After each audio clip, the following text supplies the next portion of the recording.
গোটাটাই যুদ্ধ যুদ্ধ খেলা, গোটাটাই নাটক। পাকিস্তানের সঙ্গে ফিটিং করেছে, ফিটিং করে আপনি বলুন, একটা পহেলগাঁওয়ে পর্যটকরা বেড়াতে এসছে। আপনারা কেউ কাশ্মীর গেছেন? হাত তুলুন। কাশ্মীর গেছেন তো? কাশ্মীরে দেখেছেন 10 ফুট দূরে দূরে ওই ইনসাস রাইফেল নিয়ে মিলিটারিরা দাঁড়িয়ে থাকে? দেখেছেন? দেখেছেন? আপনারা দেখেছেন কাশ্মীরে কাঁটা তার দিয়ে রোড ব্লকেজের রাখা থাকে? এবং পহেলগাঁও কেন প্রতিটা টুরিস্ট স্পটে মিলিটারিতে ভরা থাকে, মিলিটারি গাইড করে ওখানে।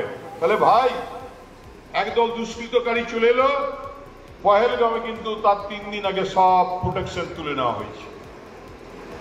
27 জনকে গুলি করে মারলো। আর গুলি করার আগে কি বললো? কি বললো?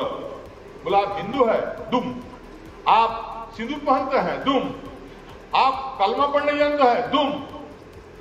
এই গল্পগুলো তো আপনারা সবাই জানেন, টিভিতে দেখেছেন। মোদি সাহেবের বেতনভুক টিভিরা মোদি যত রাজা যত বলে, পরিষদ দলে বলে তার শতগুণ। এমন অবস্থা হয়েছিল, এমন বলতে শুরু করেছিল যে মিলিটারি থেকে ভারতবর্ষের সেনাবাহিনীকে সাংবাদিক বৈঠক করে বলতে হয়েছে যে শুধু সাংবাদিকদের কথা শুনুন, অন্য কারো কথাতে মন দেবেন না, কারণ ওরা তো মিথ্যা কথা বলবে না। কারণ তখন মোদীর সাংবাদিকরা বলছিল, মোদীজি এখন দেখুন একটা ড্রেস করছে, মিলিটারি ড্রেস, সে গদরের না সেই ডায়লগটা, যে कराची में ब्रेकफास्ट करेंगे, इस्लामाबाद में लंच करेंगे और पेशोवर में जाके डिनर करेंगे। मतलब मोदी साहब এই ড্রেস পরে ঘুরছে এখন, এই ড্রেসের ছবি দেখবে চারদিকে। তো গল্পটা যদি বুঝতে কেউ ভুল করো ভাই, তাহলে লোককে বোঝাবে কি করে?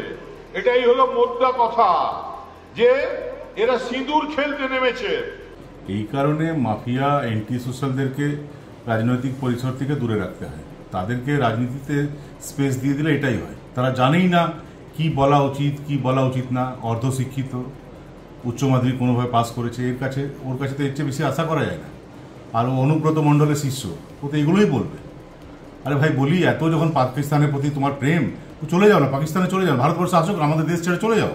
পাকিস্তানে গিয়ে জিন্না সাহেবের যে মাজার আছে তার পাশে 3 কাঠা জমি কিনে সেখানে একটা ঘর করে থাকো, যদি পাকিস্তান এত ভালো লাগছে তোমাদের।